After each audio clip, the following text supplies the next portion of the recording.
I stepped into the garden, the gold ring feeling both alien and soothing on my finger. It shone in the sunlight, and a sob rose in my chest.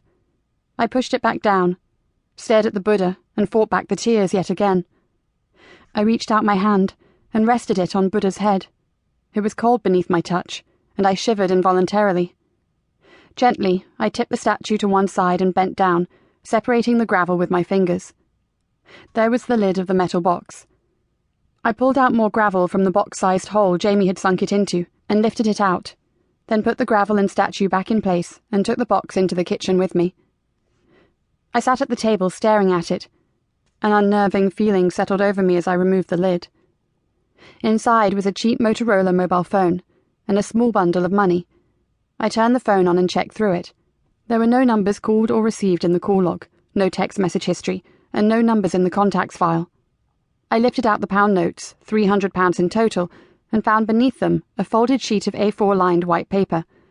I unfolded it slowly, smoothed it out against the table, and began reading Jamie's handwriting. 10 Crompton Place, London.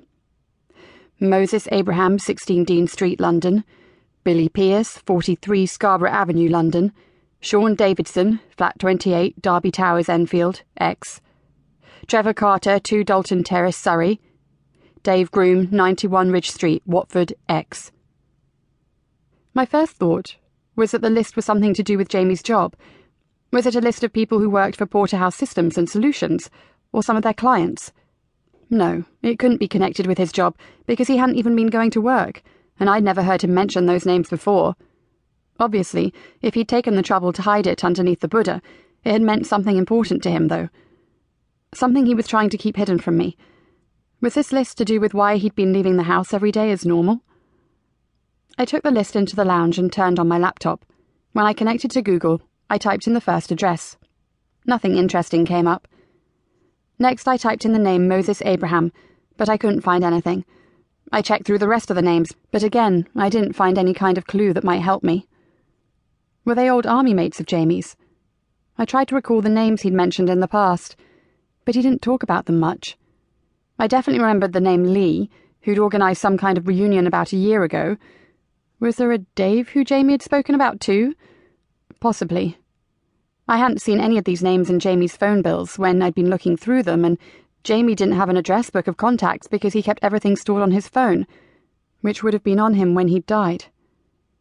I made a mental note to contact Tony, the coroner's office, and ask what had happened to Jamie's belongings. I sat back on the sofa and stared at the laptop until someone knocking at the door made me jump.